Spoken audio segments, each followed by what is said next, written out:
Now let's move into an explanation of ground fighting kicks.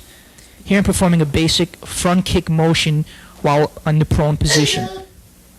Now I'm working a driving heel application of this kick. Notice again the extension of the heel, the base of the heel. This next variation of a ground kick is driving downward with the heel. I'm using a pad here so you can get an idea of the kind of power that can be generated from this technique. Also keep in mind in this type of kick you can see a chamber occurring and then an extension and then a driving down. So there are several elements to this downward heel.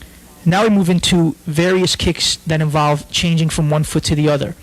Notice here I'm covering my vital points, the groin area, kidneys, and face. What I'm working on here is roundhouse kicks.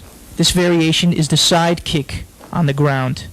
Again, the next version is a hooking kick where I go outward and then hook in. This could be the beginning of a takedown, also striking the knee or groin area. Notice the chamber position here.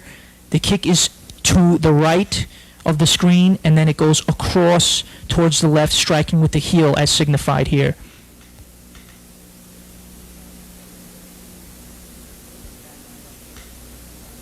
And then back into a chamber.